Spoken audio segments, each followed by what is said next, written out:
Welcome to Lift Your Leg. This is Monique Anstee from the Naughty Dog in Victoria, BC, and author of As a Dog Thinketh. And Jill Brown from Calgary, Alberta, the Bag Lady. Today you are listening to us with the master podcaster here, Robert Cabral from Canine Conversation. So we get to ask him questions because his philosophy does align with ours. Good to be here. Thank you, ladies, for having me. I'm glad Go you for it, could Jill. join us. You've spoken about this in the past, but can you touch again on how people can go about finding an appropriate trainer for their specific type of dog that they're working with? It's kind of like finding a doctor or a lawyer or anybody that's going to really affect your life personally. I think you have to ask for referrals. I think it's always your number one best bet. You can start at a veterinarian's office. You can start at another person who maybe had a similar issue with their dog. I usually try to avoid searches like Yelp because a lot of those are, bought and paid for. Right. But personal references, I think, are your number one bet. I mean, I've never really advertised. Everything when I was doing in-person training was brought to me by my veterinarians who actually started me in my dog training career, and then other clients' referrals. What about when people are asking on social media, though? Well, if you know the person, if you're using social media properly, it can actually be a pretty decent tool. So if I know you and I know you had a problem, I might ask. And, asking just blanket wise, it might point you in a right direction, somebody you may have never found. And if you're a member of a group that kind of aligns with your thinking or, anything like that, yeah, I don't think it's a bad idea. I would try to stay away from, you know, the social media type of training where everything is, characterized. Okay, thank you. I mean, it's such a personal thing, and even if you get a referral, it still may not click with you. I would talk to the person really in depthly. If the person's not willing to talk to you without charging you, then that might not be the right person for you. The dog trainers have to love dogs. That's, the number one criteria for me is you must love dogs. You can be a great trainer, but if you don't love dogs, there's something missing. You're not getting that personal element of it. And now I'm not saying just because you love dogs, you're a great trainer. There's a lot of people who love dogs who are horrible trainers. Right. But I would certainly want that as a very large percentage of decision making when I'm going to hire a trainer. That person must love dogs. They must have their best interest and their welfare in their consciousness when they're training the dog. I totally agree. Absolutely. Yeah. Mm. So here's an odd question then attached to that. How would someone know if they did love dogs? That's the impossible question right there. I don't know if it is. I mean, I think it's kind of like, you have to kind of go on a vibe. In life, I mean, we make friends, we commit to relationships, we commit to business things based on our vibe, our history, and our basic, communication skills. So I would think you could figure it out, I mean, I would hope so. I mean, if you can't figure that part out, then I think that's a bigger conversation to have. I agree. Yeah, Well I think said. it's got to be just a gut feel that you have Hmm. with the person. Yeah, and Yeah. it's just because okay, so you kind of like the person, you get along with them, you meet them, and you watch them. I mean, like the first few minutes is how does your dog respond to that person? How is that person responding to your dog? How is that person responding to you? And at any time, I mean, I think people, dog trainers kind of assume this God attitude, like they have this skill that nobody else has. And it's really poor, to do that.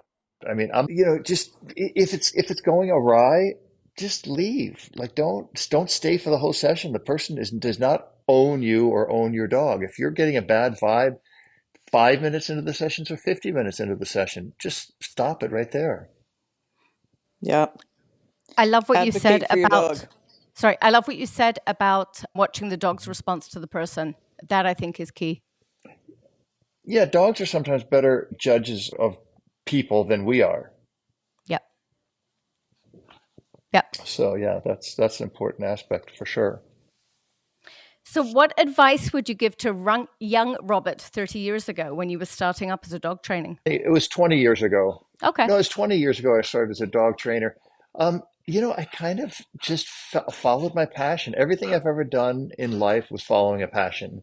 I never had a real job, I mean, I don't really understand that 9 to 5 idea, but I think the advice would be do what you love and the money and the success will follow you no matter what. And if it doesn't, it doesn't matter if you're still doing what you love, right? Yeah. Yep. Nowadays, dog trainers kind of see, social media has in some ways ruined dog training because it's become kind of a freak show. Every time I turn on my Facebook or something, my feed is just flooded with every single person who has an opinion on dog training. And I try to kind of screen them out. I mean, I've got a lot of friends who are fantastic trainers, and I love talking with them, listening to them, and learning from them, and just sharing ideas. But there's a lot of crap out there. So, and I don't think those people are true to their passion. They're just trying to become famous. They're just trying to make money. And there's Absolutely. nothing wrong with trying to be famous or make money, right? But the problem becomes when that's your sole goal. You'll do anything for the money or the fame, and that's problematic. It always Yeah. has to be the dogs first. Yeah, 100%. And you see that in really good trainers. Yeah. Yeah. Yep. I was going to say you can't be making the money at the expense of the dogs. Hmm. No, you shouldn't. Yeah, shouldn't. Um, Thoughts on why we're seeing such an increase in reactive dogs these days? Well, it's easy. It's lack of structure in dogs' lives, and it's this politicalization of using corrections in training. It's become so taboo to correct a dog that people truly and honestly believe, because of all the lies they've been fed on the internet, that you don't need to correct dogs, that everything can be cured with a cookie. Right. That's not the case. That was never the case, and it never will be the case. And the more people lie about this, and people say, why do you get so upset about it? Because it hurts dogs. It hurts dogs and it kills dogs. When a dog needs a correction, a fair, firm, unemotional correction is the kindest thing you can do to the animal. But when we're told that we make dogs more reactive by correcting them, that we make dogs more aggressive with corrections, people believe that. And the more you believe that, it becomes a brainwashing. And the only ones that suffer are dogs because they end up either being reactive their whole lives or they end up being dumped in the shelters and killed by the hundreds of thousands. Yeah, Yep. agreed. Or they Yeah. end up going to rescues that aren't screening them and they end up in Yeah. homes and yeah, It's where they terrible. shouldn't be. Yeah. Or Hmm. or they stay in their Yeah, homes it's and their lives fascinating become how very small. Sorry, Jill. Yeah. It's all cruelty. It's total animal cruelty. Neglect is the greatest. People don't address this. The number one form of abuse that animals suffer, dogs suffer, is neglect. It has nothing to do. I've got a statistic from Los Angeles Animal Services. It was a Freedom of Information Act information I got. There was more than 50,000 reports of abuse, animal abuse, mainly, I would say 90 some odd percent related to dogs. There was not one case of an e-collar or a prong collar. They were all neglect, leaving them Yeah. outside, leaving them in rainy conditions, starvation. I mean, all these things. So, is the e-collar abused? Yes. But the flat collar is abused. Food is abused. Everything is abused. You can't make something illegal just because one or two people choose to abuse it. We're going to live in a communist society. Exactly. agreed. Educate. It Yeah. needs to be free talk and Yep. Sure. education. Hmm. Yeah. Yeah. I mean, look, how many people, beat dogs? I mean, they burn dogs with irons. They beat dogs with belts. They tie rubber bands around their snouts. None of those things are illegal. But the e-collar, the prong collar, and the slip lead have kind of gotten, the scarlet letter. So we need to look and say, hey, cruelty is illegal and it should be enforced. Like I'll call people out. If somebody's abusing an e-collar, I got no problem doing it. I don't think just because I'm calling you out for abusing the e-collar that I'm saying the e-collar should be banned. If it was banned, I'll still succeed. I can train any dog in the world without an e-collar or a prong collar. I've done it. I've worked in the shelters for 15 years. But when I have a person like my friend Jerome who had a stroke and has a Rottweiler and he doesn't have the skill and the physical strength to do it, now that dog's going to end up in the shelter. So, you're hurting the dogs by doing it, and it's a very selfish, narcissistic attitude that everyone should follow one way of training. That Good idea gone. is only held by a very small minority of people. successfully, you mean? Yeah, Yeah. I mean that the idea that you should train the way I train. Like Oh, if my wife is a fantastic trainer. She does agility and she does obedience, she does hunting. She's not a big fan of using e-collars. Now she's used it in the field, but before she ever touched it, she put master agility titles on a Labrador that was a seeing eye dog, a trained dog. That's amazing. But she said, I don't need an e-collar. But when she found she needed it, she was willing to use it, and yeah. she used it successfully. But it wasn't this myopic, narcissistic thing like you have to do it this way. No, you have the options. There's many, many options. There's 31 flavors of Baskin Robbins. You should have options. How many choices of cereal do you have when you go into the grocery store? But now suddenly we're going to take all those choices away because somebody used it incorrectly. That as soon as you ban one tool, you will have another way of abusing an animal come straight up. That's without a doubt. Oh, absolutely. Yeah. Yep. And if everything we were being told about positive reinforcement only were true, none of us would be having this argument. Well, We that's would, absolutely Yeah. true. I mean, yeah, we all start with that, don't we? I mean, does anybody, I mean, maybe some people do, and they're wrong. But anybody who just gets a dog and goes, okay, we're going to teach sit down and stay, and we're going to put an e-collar on, we're going to do everything with the e-collar. And I think there probably are a couple people like that, some trainers. I disagree with that. It's a tool that's used in our vocabulary. We use treats, we use luring, we use rewards, we use verbal motivators, we use, toy motivators. At some point we may want it doesn't even have to be an aversive, when you're thinking about an e-collar. But if you have a dog at 100 feet away from you and you want to tap him on the butt and you don't want to walk 100 feet to do it and the dog sees it and you want to use an e-collar to do it, maybe it's a good tool for that. Remember, it also goes from 1 to 100 or from 1 to 18 or from 1 to 127, depending on the collar. It's your choice where to turn that collar. Yep. And just like my hand, I can pet the dog with my hand or I can smack the dog with my hand. It's my yeah. choice to do that. So, The timing of Yeah. it cannot be beaten when your dog is at a distance. The of course timing not. is just so Of good. course Yeah. not. Yep. Yeah. And look, I've proved this before, and somebody else was talking about this. I forget, it was my friend Nino who's talking on a podcast with somebody. And he said, well, if you're using a line to keep the dog from running away from you and the dog reaches that end of that line, there's a correction involved. What's the difference between that correction and an e-collar correction? Well, to be honest with you, the e-collar correction can be much milder than a dog tearing off and trying to get away from you and hitting the end of that line, Well, exactly. It's, And it's less physically damaging for with sure, and with an e-collar emotionally. than a line. Yeah, Yep. yeah. Absolutely. I always worry about standard poodles on a long line. Just when they're running with that yeah, speed that I'm going to break their necks with the way they yeah. kind of flip. Yeah. Go ahead. Sorry, Joe. Tips. Do you have any tips for owners out there on handling and living with their reactive dogs other than what we just talked about, like get on it and deal with You the know, issues? But you've got to face. I just had a person today sent. I just posted it on Instagram and Facebook. Somebody's talking about having a reactive. Dogs are reactive for a reason, right? We have to first of all understand the reasoning why dogs are reactive. Most of that is either poor socialization early on, or no socialization early on. Like for the most part, we've been coexisting with dogs and breeding dogs and evolving with dogs for, at the very minimum, thousands of years. yeah. Now, so we've mostly bred out, and in the old days, the aggressive puppies, sadly to say, they were put in a bucket and drowned. That was just the way it was. Nowadays, everybody has a right every dog has a right to stay alive, even if they're crazy aggressive. So you have those puppies in the mill, but there's it's maybe 1%. So when we face those dogs, sometimes those dogs need to be put down. Sometimes there are some aggression cases that cannot be cured, but I've seen maybe one or two, and I've seen more dogs than most anybody I've ever met.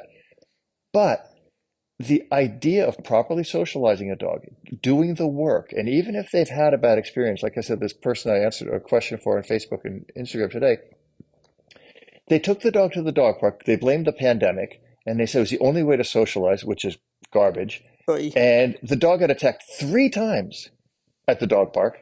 And now the dog's reactive and they're asking if they should use an e-collar on the dog. Well, no, Oh use an no. e-collar on yourself. You were the idiot who screwed it up, you know? Yeah. So you've got to get dogs that are aggressive are generally not, they don't do well in social environments. So you need to get them out into social environments and protect the other people, other dogs, and your dog, and get your dog used to it. Come hell or high water, you know, and this is where the positive only kind of breaks down. The dog can only have good experiences. I would hate my life if I only had good experiences because I would have never become the person I am. Yes, exactly. Yeah. Yeah. Which that leads Interesting. perfectly to Yeah, my next sure. question. We see so many dogs that can't handle novel situations and deal with stress. Why is that increased so much in society? There's a massive increase in dogs that just can't cope. Well, it's twofold. First of all, it's poor breeding.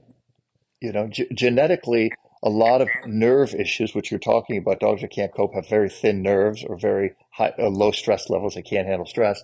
A Yep. lot of it comes from poor breeding, but it also comes from poor socialization. When a dog is very young and they're going through that 5 to 8 week period where a breeder has to introduce some stressors, some sounds, some touch handling things, some things like children touching the dogs, a good breeder will really focus on that. And when people start saying, you know, we need to get rid of breeders, that's a really bad problem, right? Because then all you're going to have is these crazy mixes that are coming out of the shelter. Yeah. No, you're never going to solve a shelter problem. But dogs that have these thin nerves have this issue that one, they weren't properly reared from early on, and or I should say, or they just have poor genetics that people are breeding really bad dogs together. And you see that with the puppy mills, with all these designer dogs. They just find two dogs that look good and they're going to breed them together without taking into account temperament, which is a huge part of especially a harder dog, like a tougher dog, like a shepherd or a Rottweiler or, you know, or any of these dogs. What Yeah. a cup. I saw off. I mean, I saw a photo this morning of the latest designer in China was a German Shepherd crossed with a Shar Pei. I did a video on that. I saw that a couple months ago. It's disgusting. It was I've horrific. had both dogs. And they can both be nice dogs, but mixing them together, people always think when you mix two dogs together, you get the best of both dogs. Yeah.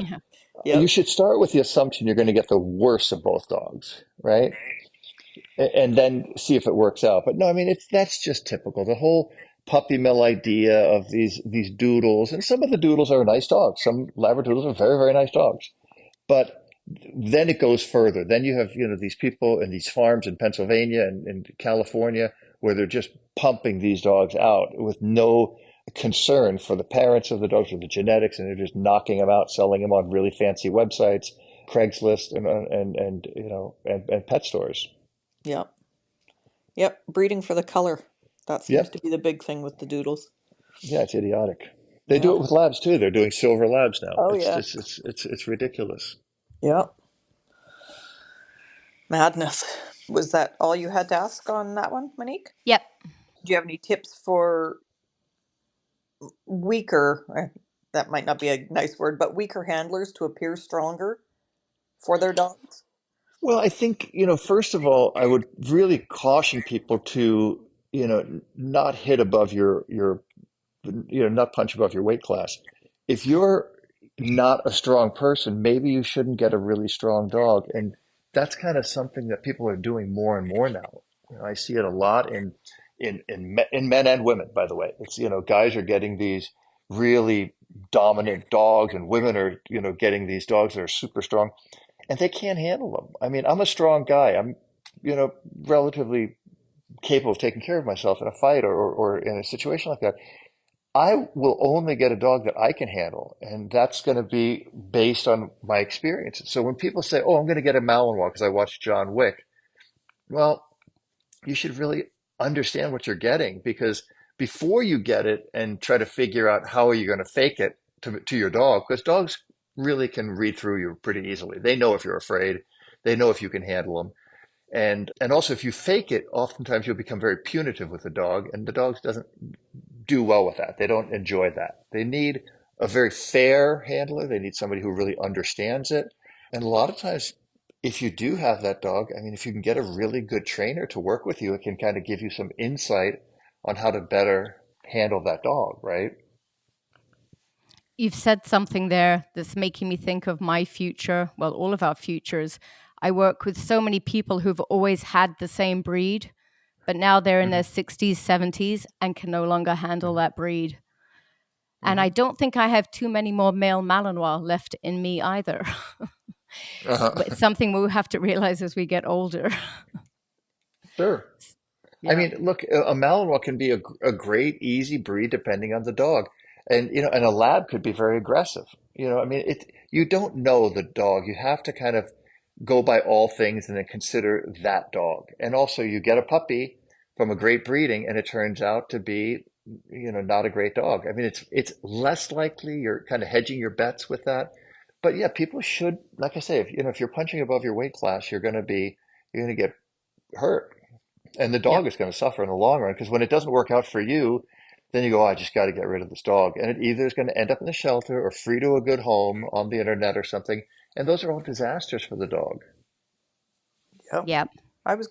My old lady dog was gonna be a corgi, and I was told it would eat me alive. I'm not allowed to have a corgi. That's funny. Oh dear. Um, Jill and I are both big believers that science obviously plays a piece in training dogs, but the Hmm. difference in how we all look is the art piece. I think art plays the bigger piece in the science. Um, you Hmm. said recently the science doesn't belong, and I'm assuming Hmm. you're of the same role as us on this one. Do you wish you'd have phrased it differently, or is that what you meant? Absolutely. No, I'll tell you, I never walk back statements because people always try to get you to do that. And it's kind of this whole cyber bullying where they say, "Oh, you were wrong. You meant it this way, didn't you?" And you walk that back and you walk something else back. When I say science has no place in dog training, what I mean and what I meant and what I will always mean is that when you're controlled by, first of all, there is no science-based dog training. Let's start out with that assumption because let's look at anything in the world, and where science is involved. Medicine. Okay, medicine will tell you this is the right way to cure this disease. 3 years later, they come out and say that's not the way to do it. This is the way to do it. So science is ever evolving. Yes. So science, in a sense, becomes an art form itself, right?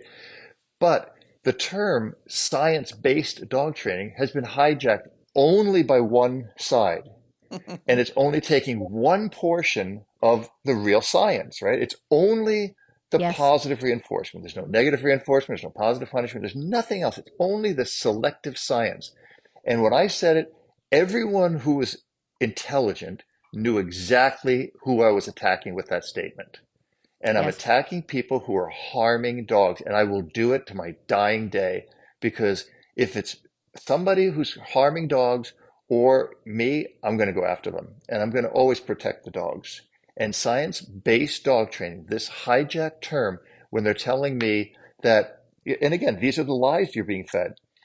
Using a correction on an aggressive dog will make them more aggressive. I have handled more aggressive dogs than most every science-based dog trainer put together. I have never, ever, ever seen that happen. Ever. So when you're going to hijack a term and then lie to people and then harm dogs, you bet I'm going to come after you. So how do we deal with like the studies that are coming out and making these claims? Like I've read the studies, I know the studies are flawed the way they're being done, but how are they even getting published? It's just so wrong. Well, you've got to consider, first of all, yeah, it's totally wrong, but if you follow the money, you're going to be able to figure it out, right? Most of these studies, a study is always funded by somebody. So when you have how many people have said that raw feeding is so dangerous to dogs because it kills them with the salmonella and the this and the E. coli? But every one of those studies is funded by dog food companies Yeah. or people who have their best interests at hand. Well, the problem with dog trainers who are just balanced, I hate the term balanced trainers, but real dog I do trainers who too. use every tool available, who do, right? We start everything with positive reinforcement, association. We introduce corrections because at some point every dog is going to get a correction, whether it's on a slip lead, a prong collar, an e-collar, or a harness. It doesn't matter. But when these studies go out, there's plenty of studies out there that will show that the relationship is more damaged by verbal. There's a German study, I forget the name of it, but it's out there. It showed that the dog had the highest stress levels when the dog was yelled at by the person over the e-collar and the prong collar. Oh, And wow. what does everybody do? Yeah, that's I can find that study and send it to you, but it's very common. But the studies that get the attention are the ones that show the point of view of the person trying to make a point. For example, I'm only going to cite the studies that show my point of view. That's obvious. Why would I show another point of view? But that's everybody's going to do that. So if we just get to the brass tacks, first of all, a study in, I'm not a scientist, but I'm going to say as an absorber of the study, as a recipient of the study, I'm going to say a study is generally flawed because it's not scientific, especially when you take dog training. If you're going to make a scientific study like they do scientific experiments on, let's say, laboratory beagles, every one of those beagles was bred to almost have the exact same DNA as the next beagle. So that if I take 10 of those beagles and I apply the same stressor on each one of them, they'll all respond the same way. Yes. But instead, they're taking dogs that generally have either no experience in training or a certain experience dog training. And what are they doing? They're never saying the dog responded negatively to a prong collar or e-collar correction. They say they reacted negatively to being electrocuted on a prong collar. Well, of course they do. I don't need a study to show me that abuse is damaging to a dog. I can do the same study and show that a dog not trained with corrections does not, receive the same results as a dog trained with corrections. But we need to get away from studies and go back to common sense. Science has kind of Exactly. hijacked our brains look at during the pandemic. There were so many scientific studies on both sides. I don't care which side of the pandemic you're on, whether you were pro-vaccine or anti-vaccine. If you were going to look at something in the internet, you could find some kind of a study that would support your decision. And depending on what side you were on, that study was shut down by the other side. Yeah. So how do you know what the truth is? If people Yep. are telling you lies on both sides, shouldn't we just rely on common sense and just get back to being normal people and not being, I mean, Dr. Google? It's crazy. Yep. We I, should, but I, sadly, the studies have power with government. Yeah, but you know what has more power with government is voters. Yes. Yes. We true. proved that in Austria. I was involved in this thing in Austria where they were trying to ban Schutzhund or IGP, the Yep. protection dog sports, all the way down. And I did a little podcast on it, and I said, look, this is your right. You pay taxes. The government can't tell you what you can and can't do, what you can't play soccer, or you can only play right-handed tennis. I mean, who does this? Yes. It's really important that we need to take control back from leaders, from studies, and all this stuff because we have rights. We love our dogs. We care about our dogs. Next thing they're going to tell us what you can feed your dogs. You have to feed your dogs a vegan diet. They tried it at the LA shelters, by the way. Oh, They had a huge no. commission, and they were saying you can only feed your dogs, the shelter dogs, a vegan diet. And one of the council members said, "Here's what I feed my dogs," and it was like peanut butter and cornflakes. It was like the most insane thing you've ever heard in your life. And finally, people were standing up against it. Nobody wants to see an animal die for another animal to eat, but Yeah. sadly, that's not something I invented, right? Yeah. I didn't invent that. And if I eat meat, it's not my invention. I feel sorry for the cow that had to die that I have to eat, but I have to eat too. Yeah. Well said. So we just need to get away from this whole thing of you can't make everybody happy either. And that's something I learned early on. And I don't really try to make people happy. I try to speak the truth. And that was one of my things, whether I was working with shelter dogs or private party dogs, I would always tell the truth. And you see that in my videos. That's the only way I believe you will help people is to tell them the truth. A friend of mine said to me a long time ago, I'd asked him a question and he said, "Do you want to hear the truth or do you want to hear what you want to hear?" And that stuck with me, right? So and I would always tell people that, if they say, "What do you think of my dog?" I said, "Well, do you want to hear the truth or do you want to hear what you want to hear?" And most people want to hear the truth. And even if it hurts and even if they may not like you for a while, they in the long run will benefit more from that truth and get more out of that truth than the person appeasing them. Absolutely. Hmm. Well said. I'm just Love your answer. I'm Thank just you. thinking of all the truths I've told you about your dog, Monique. Be nice, Jill. Uh-oh. No, he's wonderful. He just has a nickname. When you're working with a new unknown reactive dog, are there key pieces of body language you're looking for to keep yourself safe? Um, yeah, I mean, I think it's very natural for some people and it's learned for others, and some people are just completely oblivious. I think every dog that's going to do something reactive generally telegraphs that behavior in advance. It could be, a second in advance, or, half a second in advance, or it could be several seconds in advance. But dogs are generally very predictable. So I look at things, a lot of things, a dog's stillness or stiffness or, or erratic movements, anything like that. Because sometimes dogs will bite in a reactive state. In other words, they're trying to act out towards another dog and you correct them back and their mouth is open and they're stupid. They just don't know how to respond. They're just going to bite anything. They're clamping down on whatever it is.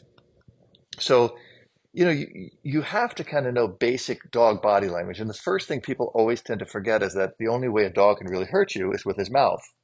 It's not a cat. If you had a 60-pound cat, you would never be able to control it because it's got 4 claws that it can do some serious damage with.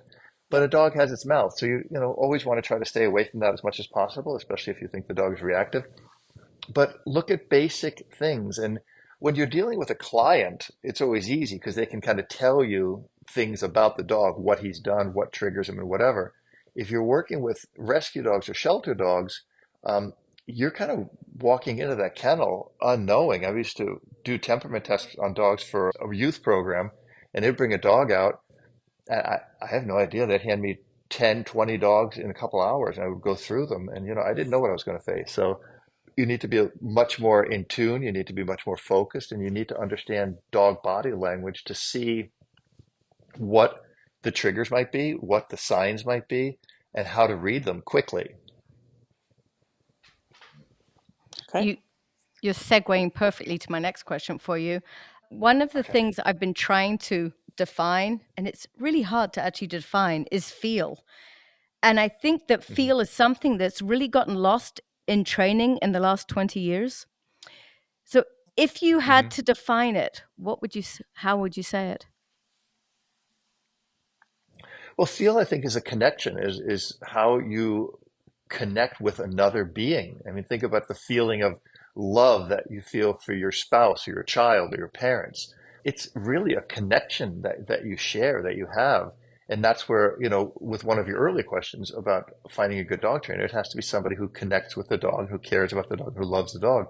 So the feel has to be, if you have a very hard dog, you might need to use a certain feeling to connect with that dog, but it's going to be the back and forth, that dance that you're doing with the dog, the reward, the correction, the praise, the admonitions, whatever that is, to change the behavior, to modify the behavior, and to connect with that animal, right? But it's all based on everything is really based on connection, unless we get extremely scientific. Then it becomes about numbers, Yep.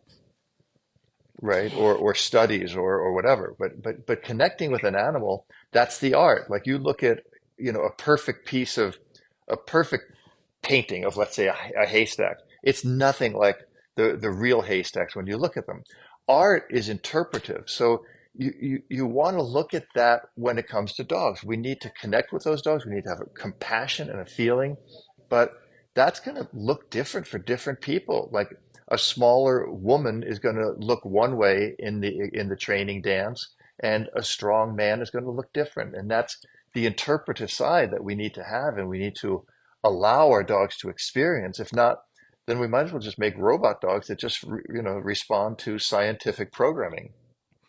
There's two or three people that come to mind as you're saying this, and they have Mhm. they're really good training their own dogs, but they're unable to hmm feel the shifts in their dogs in the dance. And they just kind of get hmm stuck and then they have no idea what to do.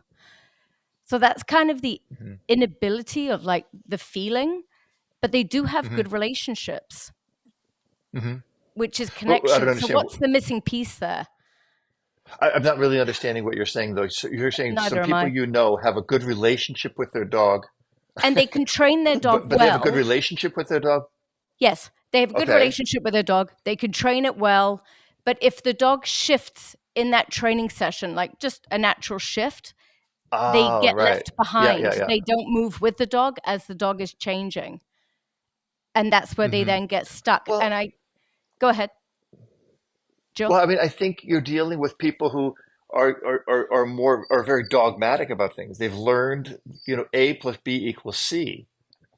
They've never learned the finer points of it. And I think that just comes with experience. And look, there's a lot of people who, I being one of them, I understand exactly how you should sing to make it sound pleasant, but I can't do it.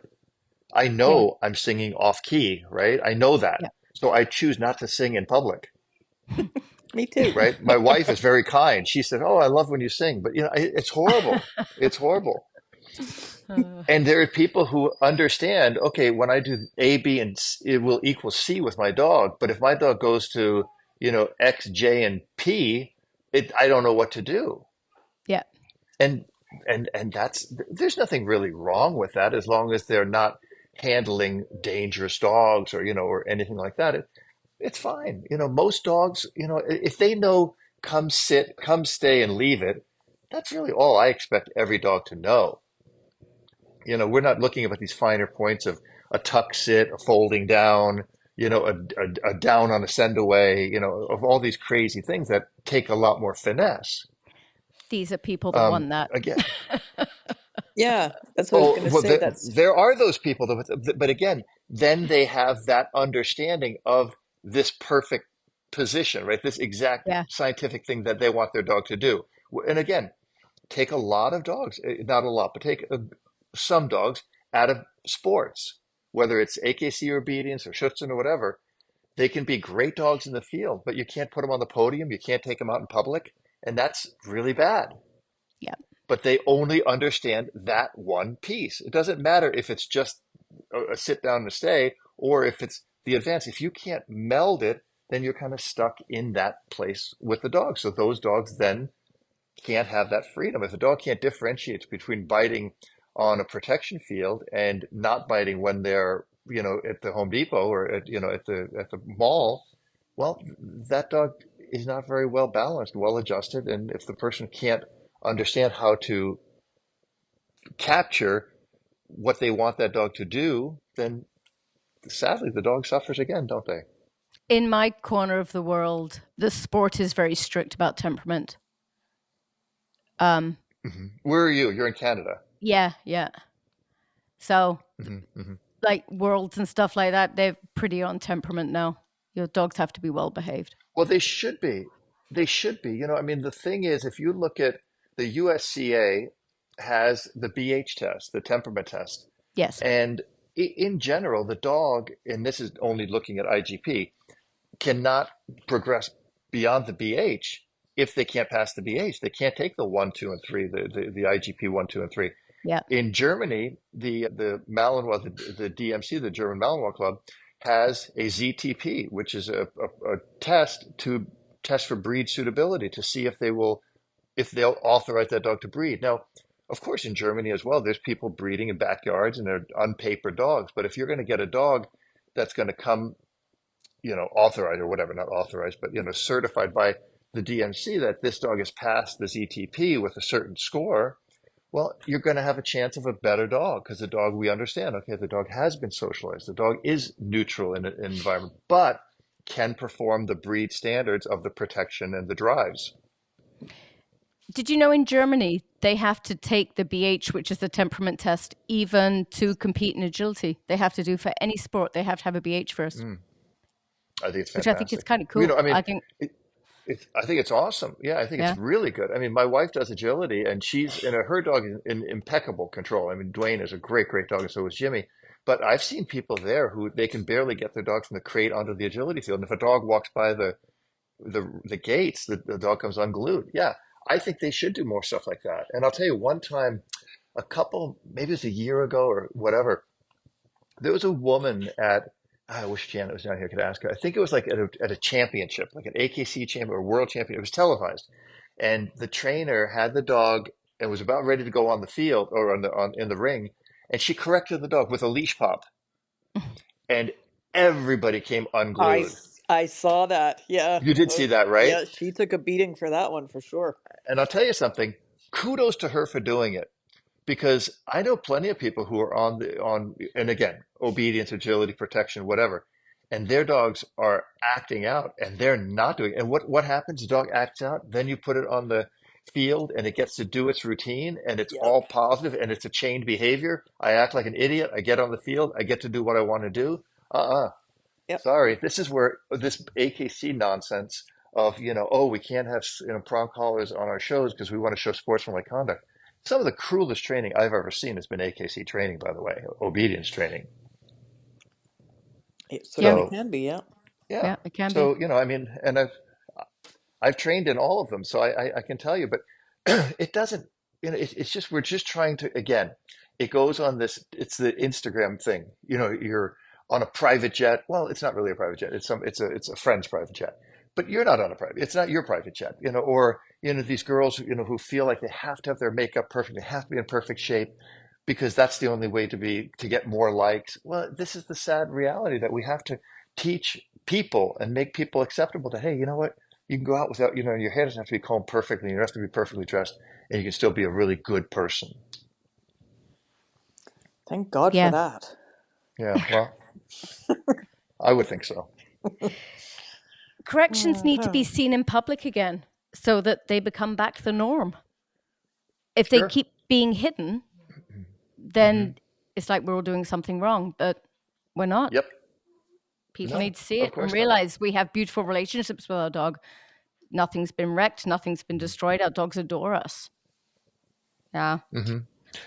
Yeah, it's information. You're dealing with an animal that you do not have the ability to communicate with on a purely verbal level, no matter Yep. what that dog is. There still needs to be a physical help to the verbal. And if the dog doesn't receive the physical help to the verbal, then they never learn what they should be learning. And yeah, the dog can be perfect on the obedience field and in your backyard, but when there's a stressor that comes in that might modify the behavior that they're doing, well, then we're being quite unfair to our dog by not giving him that information or that correction that he might need to be a better citizen and, a long-term resident with us. He doesn't end up in the shelter. Yeah. Yep. It's fascinating to me that the the purely positive people don't have the ability to go back and look at a mother with a litter of puppies No, they won't. and the Well, amount of corrections that come from mom. mhm. Like, it's not a horrible thing to be corrected for bad behavior. It's Well, not. And, they cite things like this, the wolf study and, how the alpha thing was debunked. It was never debunked. Nothing was ever really debunked. It was somebody said they were wrong, that it was wrong, but that doesn't mean it was debunked. The idea of, and again, I'm not a big alpha theory, roll the dog on the back and pin him down kind of a person. I think there's a lot of steps we can take with dogs without using that. I'm not saying that should be off the table, but it was kind of made popular by a TV show. So everybody says, "Oh, well, that's the way to do it," because people are gullible. People believe right away that's the one way to do it. There's no one right way. I'm definitely not saying that positive training is wrong. In fact, I love positive training. I do 90%. If you looked at the videos on my YouTube channel or my website, they're positive. And that's what, Janet always says. She says, "Do these people who criticize you not look at your videos where, I mean, I don't know, maybe 95, 96% are all positive. They're all reward based. They're all everything. And the few corrections that I put really define the dog to becoming that dog that I can do everything positive with." Yep. But they yeah, don't. They have an agenda, and agenda-driven policies are very dangerous. absolutely. Very. Yeah. What Go are ahead, Joe. you most proud of What are you most proud of accomplishing in your career so far with dogs? I think the relationship I have with my personal dogs, the fact that they're great dogs in any situation with other dogs, people, or anything like that, children. But I think if I had to pick one thing, it would be the work I do with shelter dogs because they are truly the voiceless of our day. They're locked away in these behind steel bars on concrete floors, most through no fault of their own. Some are bad dogs, and some should be put down. I have no problem with that. Oh, But for the most part, I've given a voice to that movement. I've shown what can be done through my programs I've taught in shelters. I helped LA City and Ventura County move towards a no-kill statistic. Not, I don't like the no-kill ideology because I think it's very flawed, but greatly reducing the amount of dogs that were killed by showing fair behavior assessment, temperament testing, by showing how corrections can work, by showing how people can understand dogs better by understanding the behaviors. If I, could only do one thing, really it would be to help dogs in shelters and to people, better understand those dogs because there's some wonderful dogs there that people should have never dumped there if they would have been doing the right thing all along. There are the stupid people who, oh, the dog's barking, I can't keep him, or the dog, we're moving, we don't really want the dog, or the dog's too big, or the dog's too small, or the dog's too fat or too skinny, whatever it is. But for the most part, dogs really bond with us and we destroy them when we put them in the shelter. So giving them a voice, giving them a chance. And like now I do these little videos that Janet goes and shoots with me. And we really essentially just do a behavior assessment on the dog on a video. So you see how the dog is. And that, I would like to see more dogs get adopted from that. And, more trainers are stepping up now and saying, oh, we'll take a dog out of the shelter and train it for 3 months and adopt it out. So, like, that's a really great, if you want to get a dog from a trainer who's taken a shelter dog out and trained it for 3 months, and now it's trained and maybe pay $1,000 for it, maybe a few $100 more than you pay at the shelter. But now you have a trained dog and you have some support from a trainer who's trained it. yeah. Any of us Yeah. that are How in did this you, profession because and love dogs, sorry, Jill, any of us that are in this profession and love dogs Hmm. need to be doing that. It's just our way of giving back to what's been so Hmm. good to us. Yeah, a lot of people don't. I mean, a lot of people, focus on the attention that they're going to get on Instagram or TikTok or some nonsense. But yeah, going to a shelter and at least trying to volunteer and say, I'll work with the dogs, I'll walk the dogs, and I'll, train the dogs or whatever, or taking a Pull dog out one, of a take it shelter and saying, home. okay, Yeah. Yeah. yeah, I if you agree. could take one home, I mean, that's fantastic. And then adopt the dog out. And again, Yeah. there was a girl a long time ago who wanted to do that as a business, wanted to take like pit bulls out, train them for th 3 months, and then put them in homes. It never worked out. I mean, it didn't seem popular to people. But, the issue with it is, though, and you have to understand that in the rescue mindset, people will always focus on the dog in the shelter, not the dog out of the shelter, right? So if Mm, I find a mhm. dog that's in the shelter and people say, well, can't you just pull them so they don't get killed and then focus on getting them a home? Well, yeah, you can. But as soon as you pull that dog out and he's in a foster somewhere or in a boarding facility somewhere, the focus goes off of that dog because that dog is in essence safe, and the focus goes back to the next dog in the shelter. And there will always be the next dog to be killed in the shelter, right? No, I love the way you're doing So, it on social media. You're making a big difference for them. mhm. Of the ones you Yeah, featured, how you many have try. actually found homes? Mhm. Do you know? All of them. Yeah, all Oh, of them. super good for you. That's amazing. wow. We're working on Amiga right now. Amiga is one that's still, we haven't lost one. I mean, nobody's died in the shelter from anyone I Yeah. featured on my shelter adoption site. There was 12 we did in the last, I don't know, 6 months or a year. And then when I first did the program, which was about, I want to say 15 years ago, maybe 12, 15 years ago. Back then I did, and it was easier because there was less of it out there. There was less dogs on the internet needing homes. And then I think it was like close to 200 animals got adopted. Wow. Good for Wow. you. Hmm. That's Yeah, it was a lot of impressive. fun. It was How do fun. you get your humane societies on board with that? Because here, or I don't know if it's typical, but around here, the humane societies are 100% purely positive. So if you go in as someone who's a balanced trainer, again, Hmm. none of us really like that word anymore, Yeah. but someone who will use the correction when it's required, the Humane Society won't pair with you. Yeah. Yeah. Well, I got lucky. So when I first, I went to the shelter and I was just kind of like hanging out there. And this was at a city shelter. And the person who was in charge of the shelters at that time wanted to make a difference. And I said, well, I'll work with you. I'll do some stuff. And we did some programs and they worked and they saw the success. And, you know, in essence, I said, I'm doing everything with treats and I'm not using a prong collar. I'm not using an e-collar. I'm using a slip lead, which is your veterinarian uses a slip lead to get your dog from the car to the vet's office, right? So Yeah. I'm going to use all the same things. And, I downplayed the corrections. I mean, the few times the dogs needed a firm correction was, you know, I did it, and I didn't have a problem. I did it one time in front of a veterinarian in Ventura, and one of the employees said, "Well, couldn't that hurt the dog?" And the veterinarian said, "Well, not any more than just a normal, a normal interaction with the dog could." And that kind of solidified my point because I've had plenty of veterinarians, including veterinary behaviorists, who came to me for advice on dogs.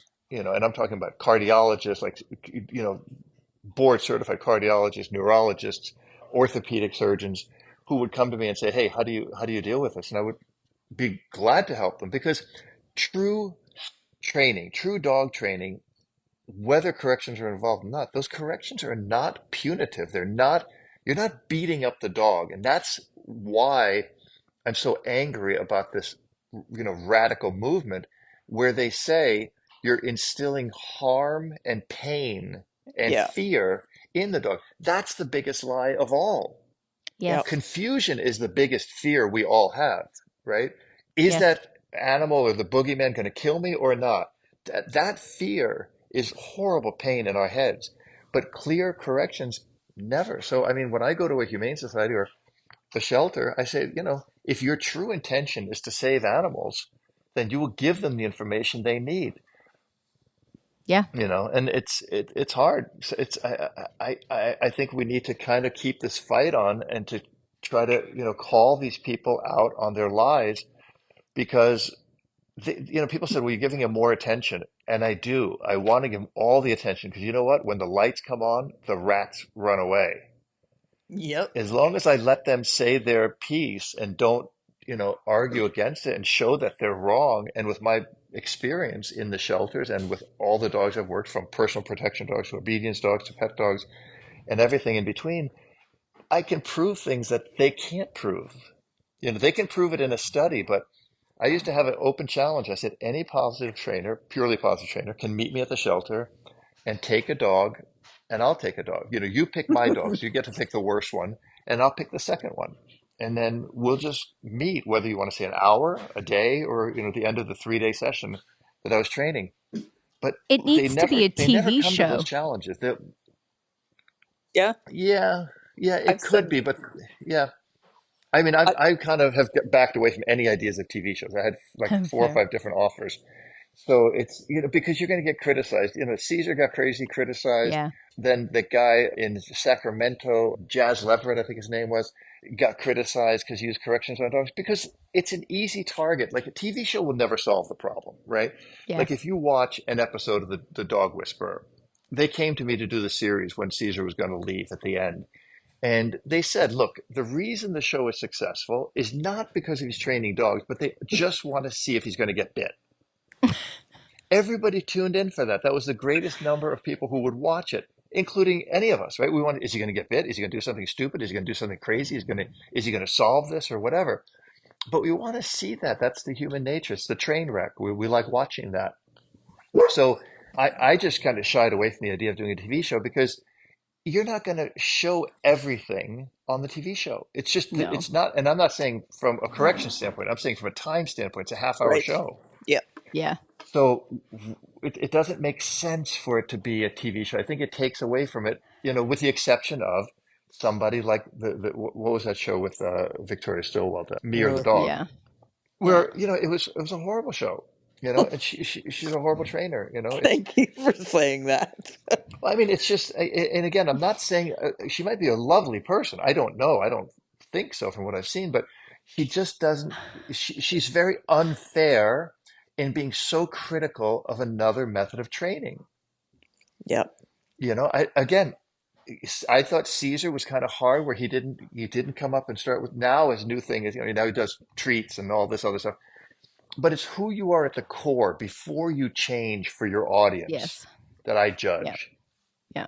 And if you're going to criticize other people without having the skill yourself to do that, that's not fair. Yeah. None of these people really have done anything miraculous in their careers. Any dog trainers, right? I mean, like how many have put a solid, an obedience title on a dog or protection dog title on a dog, or have worked with shelter dogs? It's usually somebody who has a personality. This person looks good for TV, or their story looks good for TV, and then they get a show because Netflix needs a new series, or National Geographic is looking for another show.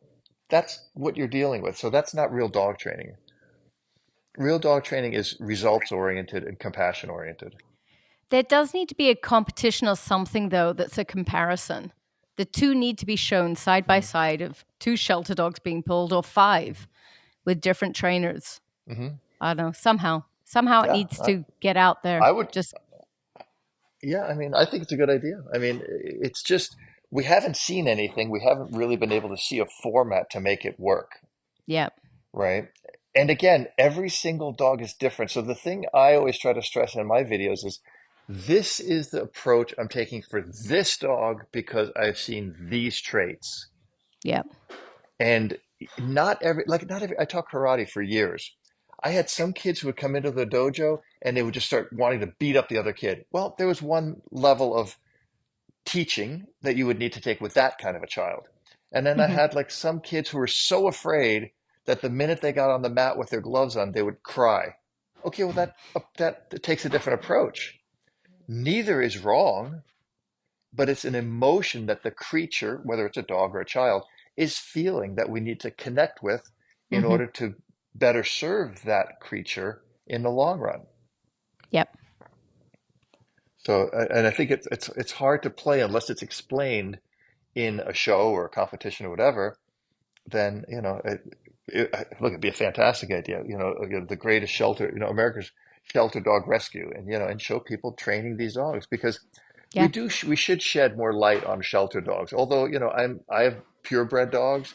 I have had rescue dogs. I've, dedicated my life to working with rescue dogs, but it's in a sense, I always tell people it's not my problem. I never put a dog in the shelter. I've never Yeah. abandoned a dog. Right. So for me to even go in and work with a shelter dog is stepping way, way, way outside of, my zone, but I never did anything. If I had dumped 6 dogs in shelters and I was saying, well, I better go give something back, well, that's a different story. But I do.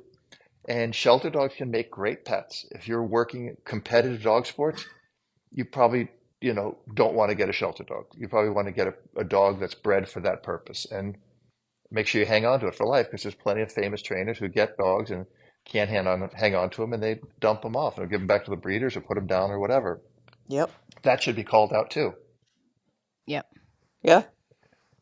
Yep. Yep. So, I agree. I had a thought there on your competition. Oh, on the Save a Shelter Dog competition thought. mhm. I'm not sure how successful we would be in finding the purely positives who would take on that challenge. Yep. Well, it would certainly suss them out, wouldn't it? Yeah. I mean, True. If no one came I forward, always there's your say, answer. Yeah. right. I mean, it's because they always have, and again, I'm not picking on purely positive people because there's some really nice people and they're doing it because they have been lied to. And I have a lot of people who come on my threads and say, I, used a prong collar because of what you said. And wow, I can't believe that I didn't believe this before. Right. So we do need to have some compassion for these people because if you're lied to over and over again, it's like a person who's in a cult, they don't know any better. So you Hmm. have this deprogramming phase that you need to go through by shedding light on things and making them question what they're believing. And I'm more than willing to question what I believe in any day. If somebody says, you can do it without an e-collar, I'm more than willing to try. I don't care. Yeah. I've got no skin in the game except for the dog's best interest. And Right. if our purely positive friends would take that approach, and again, I'm talking about the dogmatic small percentage of these people who are very well known and they have the most at stake. But they're going to lie to you and say, well, it can't be done in a week. It can't be done in this, because what do they do? Like that, what is that? Remember the BAT, the behavior or something, Yes. BAT? Yes. And their idea was to start at 100 feet away when the dog's aggressive, and then come to Uh-huh. 95 feet. And if there's a problem, go back to 100 feet. But without ever putting a correction on the dog, you're going to go from 100 to 95 to 105 to 110 Yeah. to 95 to 120. You're always, and you're going to make the dog crazy because it's just going to be learned. Essentially, what they're criticizing us of, it becomes on their side where it's learned helplessness. The dog does not ever figure out how to solve the problem. Yeah. Yep. And Or the helplessness becomes the unwanted behavior. what I've seen is trainers locally saying the dog doesn't like the muzzle, need to go back to conditioning it, and spending 6 months Hmm. trying to condition a dog to like a muzzle, and that dog's never going to like it. Hmm. Doesn't matter. Just move No. on. Get to the Mm-mm. next stage. Go. Yeah, And yeah, in that yeah. six Again, months, you've it's made that dog's compassion. life so small. You've taken all quality of life away from the dog while you work on Hmm. muzzle conditioning. So Hmm. give them their Yeah, life back. Get on. I yeah. I mean, we're kind of preaching to the choir unless people Yep. listen to the show that are open-minded. Which every once in a while, I get a couple people, and I always think that if I've helped that one or two people, and then they help one or two more people, that's the solution. Everybody who follows me or listens to me, I think for the most part, already agree with me. It's just you want to increase that reach to people who don't agree with you Yes. and allow them to question what they believe, just like we should question every single day. Is there a different way to do this? Is there a better way to do this? And when I work with great trainers, like when I look at somebody like Peter Sherrick, Oscar Mora, Yep. Frank Phillips, all these great trainers, and I watch them do something, I go, wow, I like that. I'm open Yep. to that. I never would have thought about that. But we don't. Like a lot of people just are shut down, like, nope, this is my way to do it. And they have their recipe. And again, some of those people are e-collar trainers. Every dog comes in, they get an e-collar, they go through these, 10 steps, and then the client comes back in, works with the dog, and this dog is on an e-collar for the rest of his life, which I disagree with that Yep. too. Yep. I Yep. agree.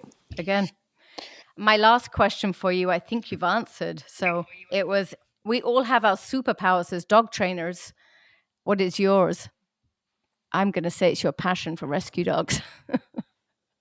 What is yours? Yeah, I think my superpower is that I just get on with dogs. I just Yeah. really understand them. And I said this, I'm actually writing a book, and every dog I work with, I see a piece of myself in that dog.